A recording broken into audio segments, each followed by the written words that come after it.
বৰ্তমান হিমন্ত বিশ্ব শৰ্মাৰ নেতৃত্বৰ চৰকাৰখন যে গণতন্ত্ৰৰ প্ৰতি তিল মানুহ শ্ৰদ্ধা নাই, এই কথা আজি দুলীয়াজানত আমাৰ যিসকল গণতান্ত্ৰিকভাৱে প্ৰতিবাদকাৰী আছিল, শৃংখল চলিহাকে আদি কৰি যিসমূহ দল সংগঠনৰ নেতৃবৃন্দই আজি দুলীয়াজানৰ ঘটনাক লৈ তেওঁলোকে প্ৰতিবাদ কৰিছিল, এই প্ৰতিবাদকাৰীসকলক সম্পূৰ্ণৰূপে অন্যায়ভাৱে তেওঁলোকক গ্ৰেপ্তাৰ কৰা যিটো ঘটনা, এই ঘটনাক আমি ছাত্ৰ মুক্তি সংগ্ৰাম সমিতিয়ে ধিক্কাৰ জনাইছো।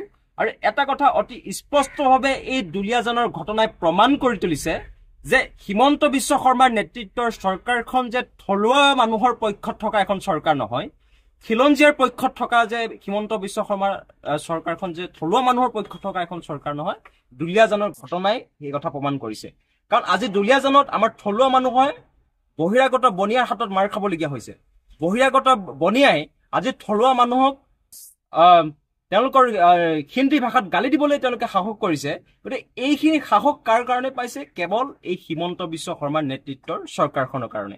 কাৰণ আমি ছাত্ৰ মুক্তি সংগ্ৰাম সমিতিয়ে এটা কথা আমি অতি স্পষ্টতাৰে আমি অসম চৰকাৰক তথা কেন্দ্ৰীয় চৰকাৰক দাবী উত্থাপন কৰি আহিছো যে আমাৰ আজি ওচৰ চুবুৰীয়া ৰাজ্য নাগালেণ্ডক যিদৰে মাটি আৰু মাটিৰ তলত থকা যি সম্পদৰ সম্পূৰ্ণ অধিকাৰ আজি নাগালেণ্ডে যিদৰে পাইছে, সেইদৰে ভাৰতীয় সাংবিধানিক ব্যৱস্থাৰ মাজেৰে আমাৰ অসমকো আমাৰ অসমৰ মাটি আৰু মাটিৰ তলত থকা যিসমূহ সম্পদ, এই সম্পদৰ ওপৰত সম্পূৰ্ণৰূপে অসমীয়া মানুহৰ অসমবাসীৰ অধিকাৰ সাব্যস্ত কৰিবৰ কাৰণে অসম চৰকাৰে বিশেষ পদক্ষেপ ল'বৰ কাৰণে ভাৰতীয় সংবিধান অনুসৰি 371A আৰ্টিকেল অনুসৰি এই অধিকাৰ অসমবাসীক ৰাইজক দিব লাগে বুলি দাবী কৰি আহিছিল।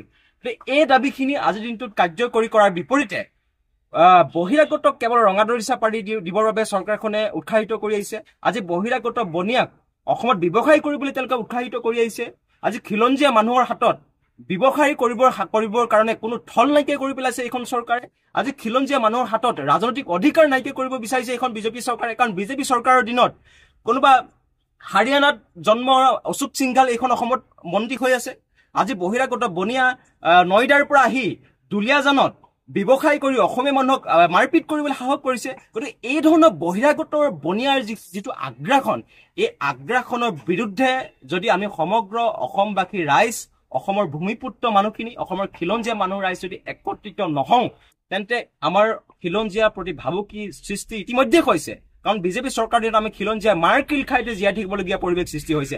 আজিৰ দিনটোত গণতান্ত্ৰিকভাৱে প্ৰতিবাদ কৰিবলৈ গৈ তনু চাহিক গ্ৰেপ্তাৰ কৰিব লাগিছিল। তনু চাহিক ইমান দিন ধৰি গ্ৰেপ্তাৰ কৰা নাই অসমীয়াৰ বিৰুদ্ধে মন্তব্য কৰাৰ পিছতো, কিন্তু আজি সম্পূৰ্ণৰূপে গণতান্ত্ৰিকভাৱে প্ৰতিবাদ কৰাৰ ফলত আমাৰ অসমৰ খিলঞ্জীয়া দল সংগঠনসমূহৰ নেতৃবৃন্দক আৰু বহু আমাৰ থলুৱা জনসাধাৰণক তেওঁলোকে আজি গ্ৰেপ্তাৰ কৰি তেওঁলোকে এই মুহূৰ্তলৈকে ৰাখিছে। আন নালাগে শৃংখল চলিহাকে ধৰি বহু নেতৃবৃন্দক ইতিমধ্যে তেওঁলোকে গ্ৰেপ্তাৰ কৰিছে আৰু বহুলোকক আটক কৰিছে। গতিকে এই সমগ্ৰ ঘটনাক আমি ধিক্কাৰ জনাইছো।